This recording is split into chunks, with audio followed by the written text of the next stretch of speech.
Bonsoir à tous. L'invité de l'entretien du jour que nous recevons ici à Dakar à l'occasion des États généraux de l'intelligence économique africaine est consultant, ingénieur des mines, spécialisé depuis plus d'une quinzaine d'années maintenant dans le management et l'ingénierie de projets internationaux.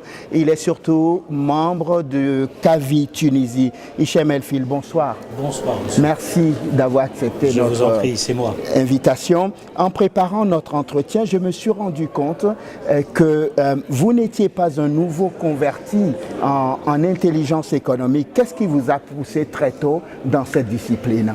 Dans cette discipline, j'ai à un moment donné de ma carrière professionnelle, parce que j'ai exercé dans l'écosystème du développement international des entreprises, et il nous est arrivé dans cette dynamique de réfléchir sur une orientation stratégique pour développer les entreprises, notamment tunisiennes, à l'international. Pour cela, nous avions besoin de réfléchir sur un nouveau mode de fonctionnement pour développer ces entreprises. Et à ce titre-là, j'ai eu l'occasion de recueillir des informations sur des formations en intelligence économique qui donnaient plus de latitude aux entreprises afin de pouvoir mieux se positionner à l'international. Et c'est en 2012 que j'ai rejoint l'école de guerre économique de Paris pour faire cette formation en intelligence économique. Et c'est donc comme ça que vous y êtes arrivé. Je me demandais s'il existait une intelligence économique ou des intelligences économiques.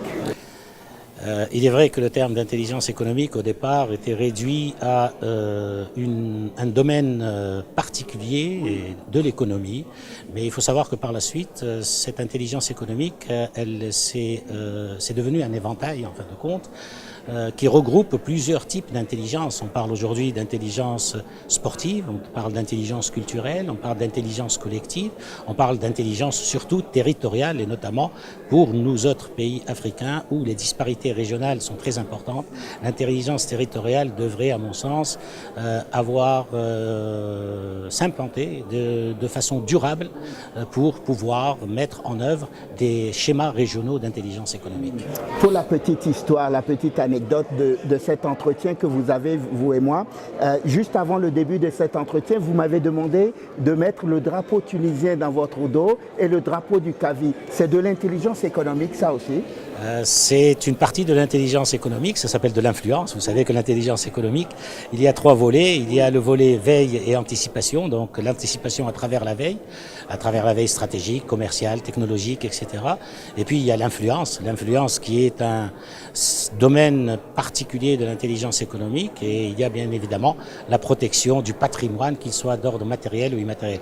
Donc ces deux drapeaux, je considère qu'ils font partie aussi de ma dynamique et de ma personnalité, parce que l'intelligence économique aussi requiert des spécificités et des particularités qui, à mon sens, pourraient appartenir à tout un chacun dans chaque pays. Très bien.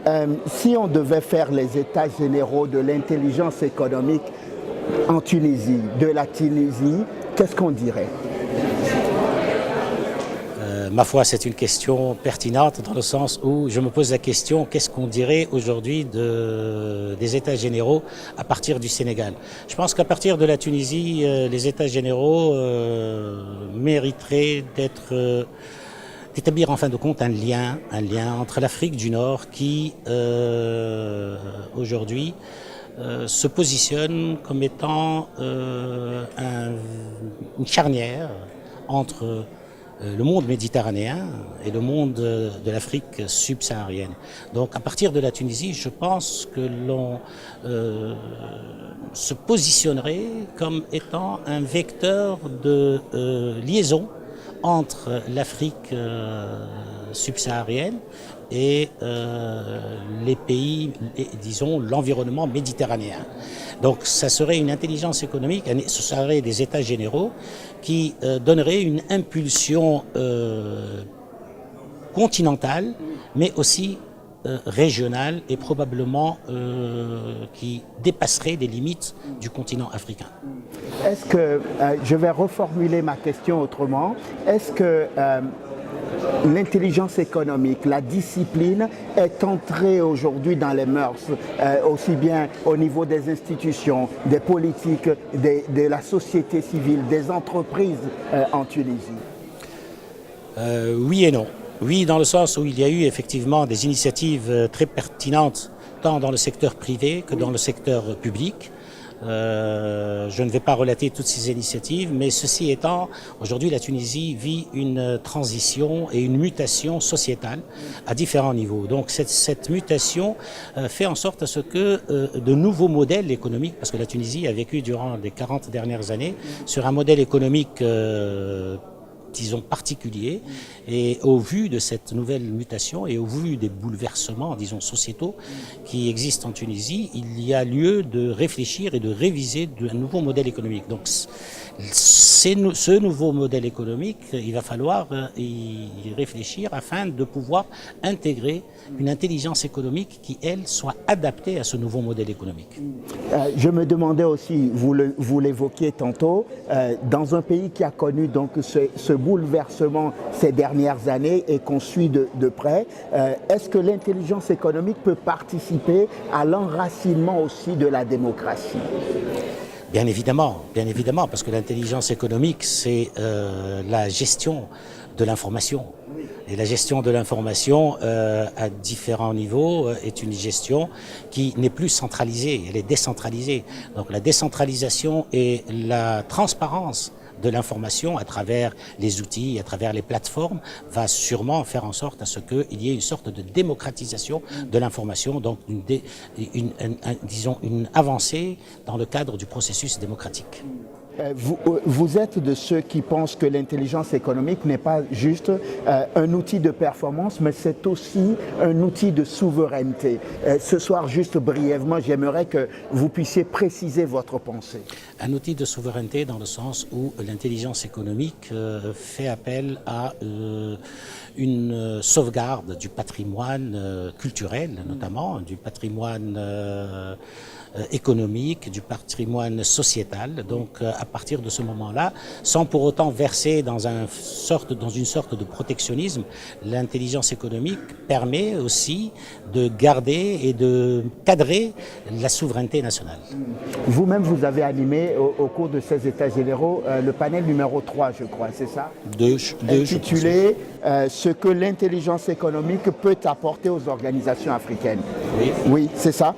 Non, au panel 2, l'état des lieux de l'intelligence économique dans les pays africains. Oui, et dans cet état des lieux de l'intelligence économique dans les pays africains, c'est quoi le constat? Le constat, c'est qu'aujourd'hui, l'intelligence économique ne peut pas se développer dans nos pays africains sans pour autant que les pouvoirs publics puissent y être associés. Et la problématique, c'est comment faire en sorte à ce que les pouvoirs publics soient associés, disons, au développement de l'intelligence économique. Et nous avons compris qu'il y a lieu non seulement de les sensibiliser, mais il y a lieu d'être en force de proposition, de projet, tant au niveau des différents organismes et institutions publiques, afin de d'amener ces institutions à réfléchir sur une politique publique d'intelligence économique et de décliner cette politique publique dans notamment les institutions et aussi au niveau du développement local et au niveau des collectivités locales. Si vous permettez, on va revenir juste sur un point par rapport à la compétitivité désormais en Tunisie. Comment on fait désormais pour que, on va dire, comment faire pour que la politique de mise en œuvre des pôles de compétitivité dans votre pays, la Tunisie, soit adaptée aux exigences d'aujourd'hui? Absolument, absolument, parce qu'aujourd'hui les pôles de compétitivité ou les pôles technologiques sont des pôles qui ont été initiés dans un cadre et dans un modèle économique qui aujourd'hui est à bout de souffle. Oui. Le modèle économique tunisien dont le soubassement était l'investissement l'investissement direct étranger d'une part et le tourisme d'autre part, nous savons aujourd'hui qu'il y a une révision de ces deux grands secteurs, de ces deux grands vecteurs de l'économie tunisienne. Donc les pôles technologiques dont vous parlez ont été créés à un moment où ce modèle économique, disons, relatif à l'investissement direct étranger, était de mise. Donc aujourd'hui, l'investissement direct étranger qui auparavant concernait notamment les investissements dans le secteur industriel manufacturier, qui est un secteur de sous-traitance essentiellement, cette forme cette sous-traitance ne répond plus aujourd'hui aux exigences, atteint ses limites et ne répond plus aux exigences de l'économie tunisienne.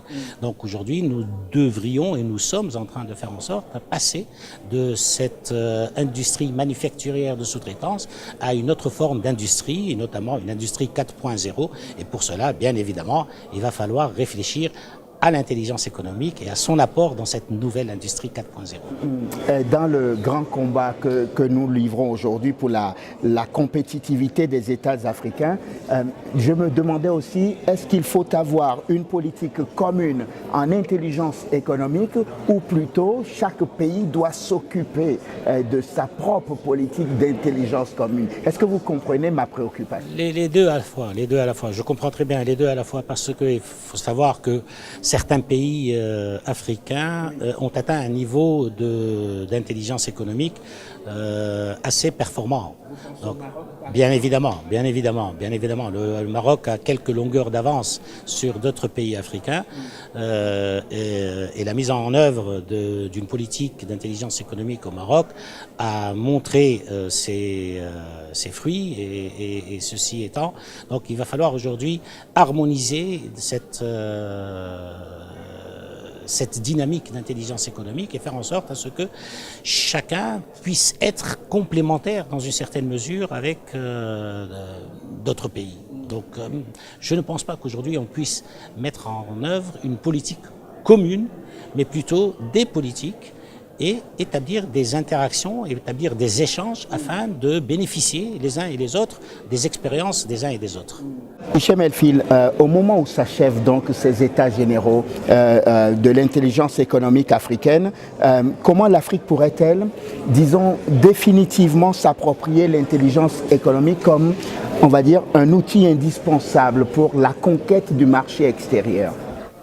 Il ne faudrait pas uniquement penser sur la conquête des marchés extérieurs, parce que l'intelligence économique, comme on l'a évoqué tout à l'heure, est un concept et un savoir-être et un savoir-faire et qui, à mon sens, pourrait donner lieu à une transformation sociétale.